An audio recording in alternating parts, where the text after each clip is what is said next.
Some of you have been asking a lot about this, so I'm here to deliver it. I've tested, I don't know how many, probably 3 controllers, to find out which controllers actually deserve the speed that gamers craving for. The result actually a bit surprising for me because not just being fast, underlying it comes with all sorts of details that we don't even realize was there. To come into perspective, fastest gaming mouse now at 4000 wireless and 8000 Hz wired. Game controllers not so much.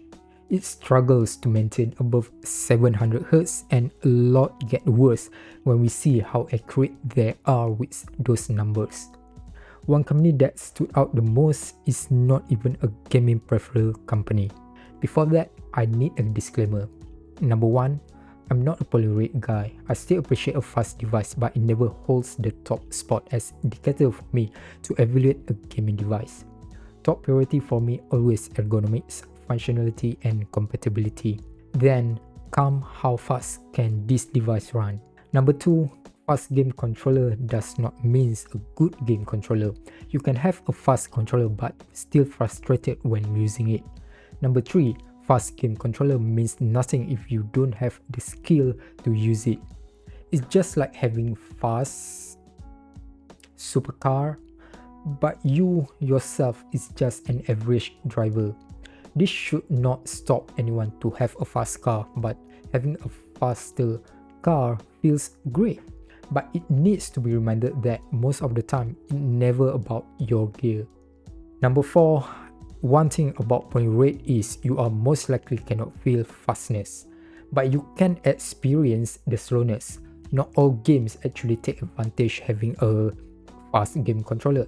Games like FPS game do make sense, but offline RPG games maybe not, unless you are in a speedrun challenge. Another thing is 50 Hz and 1000 Hz difference is more apparent, but 500 and 1000 is barely noticeable. Again, comes back to the idea that you feel slowness more than feel fast.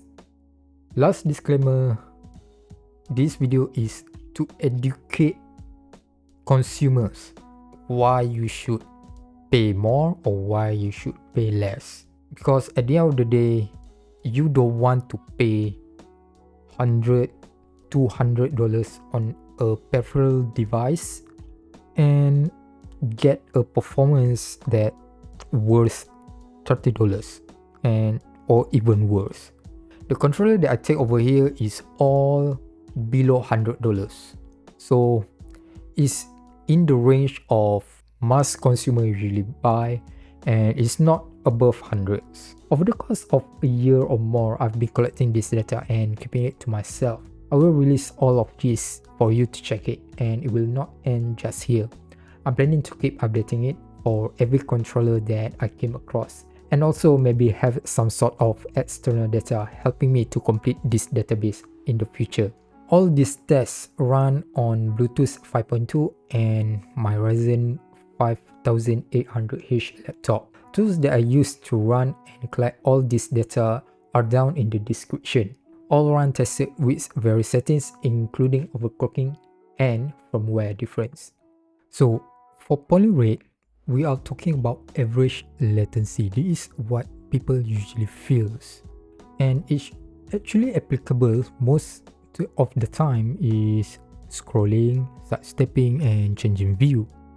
However, there is another parameter which is, we call it accuracy. The accuracy of having a device running at certain latency. Accuracy is more relatable, and in fact, 2 of these, including polyrate, applicable to stuff like mouse or ABSY click. This is an instantaneous action. So a high polyrate and a high accuracy is much more relatable to mouse and ABSY click, which is, we can say that in a fighting game, it is much more relatable. An ideal latency for a device that running at X millisecond, we want to have it just run at X millisecond, let's say 200 Hz. It means that it just run at 5 milliseconds. But this not how the real world works, because time is a continuous spectrum. So what happened is, in the real world, the ideal that we want to look is a spectrum like this. Means that it's slightly skewed to the lower time because the device needs to run faster and faster.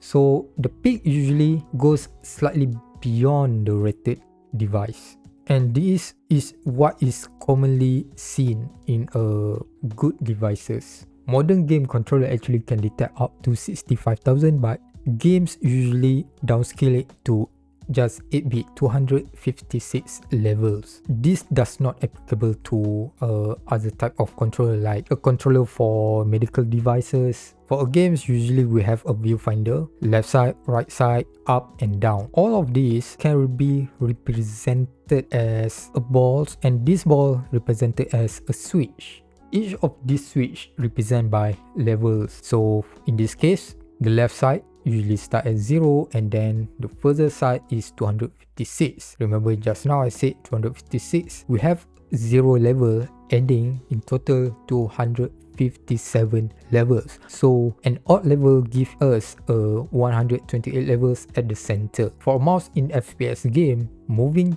to the right side means that you move 180 degrees to the right, and then moving to the furthest left, you move to negative 180 degrees to the left, which means that both sides looking to the back.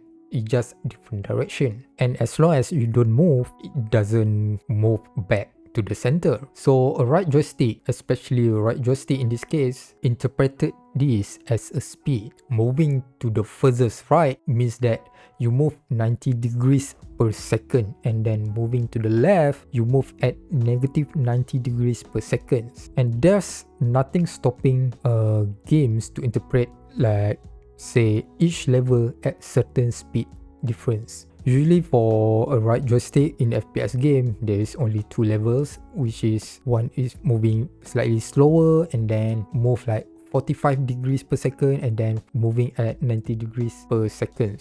So there is only 2 speed, but in a racing game, you can feel the difference between levels. There is more level to interpret, so this depends on the game itself. But the fundamental still the same. For the mouse and joystick, they are both actually the same thing. Just to add that, for mouse, it never settled for 256 because 256 level for special information is extremely limited. Monitor now, we can go to 8,000. So 256 level doesn't make sense anymore for a mouse. For high poly rate, the difference is it can capture every single point in a single movement. So 1000 Hz can capture every point that we move. Remember that a joystick need to move from center to a certain point, so it must capture all these points. But a lower poly rate, let's say half than 1000 Hz, which means that 500 Hz, it just capture half of it. At the end of the day, a high poly rate gives you a smoother movement, while lower poly rate just gives you a portion of it. Common frequency band is 8K, 4K, 2K, 1K, 500, 250, 125 and 67. Most game controller, first party game controller, they run at 250 Hz for PlayStation, 125 for Xbox and 67 for Nintendo Switch. So to compare between these different poly rate, I come up with accuracy score. Anything above 4, which is equivalent to 25% spread, is fairly good. Anything above 8, which is much smaller, is extremely good. I need you to know that achieving a score of 4 and above is already difficult enough. For a score of 4 with a 25% spread and Xbox, we expect between 6 to 10. For a score of 4 or PlayStation at 250 Hz, we expect between 3 to 5. Similarly, at higher rated poly rate, this latency to settle with. So what is accuracy score? The accuracy score is just average latency divided by standard deviation. A good poly rate, regardless the value, should look like this. This wired performance for DualShock 4 running at 125 Hz. But you also may get profile like this with Xbox Series SX. Between wireless and wired, we usually can get better performance on wired. This just because of the transfer speed difference. Even latest Bluetooth can only do 2 megabit per second, while USB 2.0 can go half gigabit per second. Wireless performance actually can go almost as good as wired. For example, this Xiaomi Elite controller running at 500Hz actually is nearly identical to a wired DualSense. Another thing to note that at low latency device like DualSense can get bottlenecked by Bluetooth protocol if multiple devices connected to the same connection. For example, this DualSense have more band hopping due to extra devices connected to it, while another perform much better. This FlyDigi controller actually shows significant accuracy up to 500Hz and start to throttle at 1000Hz. All of these actually have 100Hz polling rate. Another stuff that I want to mention is firmware update. Generally, we always thought that firmware update will bring better improvement to the devices. However, in some cases, for example like this, the same firmware update that improved Xbox Series S will not do the same to Xbox One S. Latest firmware for Xbox One S reduced the polling rate to 50Hz.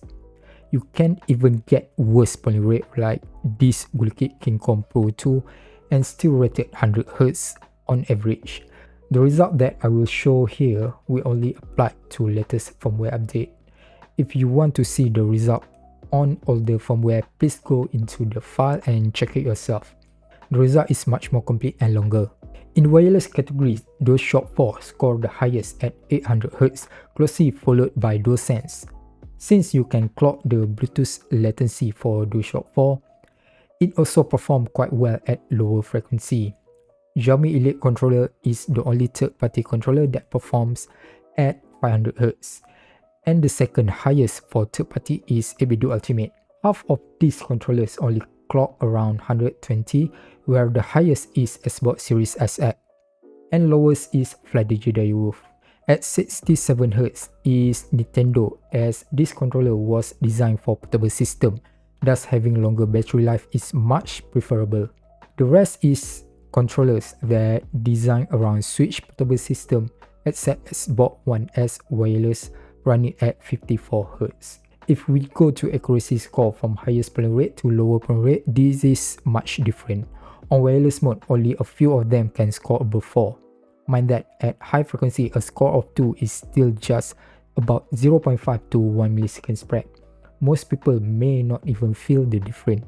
If we rearrange from top to bottom, we can see that Xiaomi controller significantly perform well above the others, followed by other GuliKit controller and first-party controller. The rest perform poorly, except DualSense and DualShock 4, spared for their low latency. Another way to look at accuracy is the mean latency, where I calculated the occurrence of latency around the expected latency with a width of 1 millisecond. In this case, the result is more favorable to high-frequency controllers like DualSense and DualShock 4.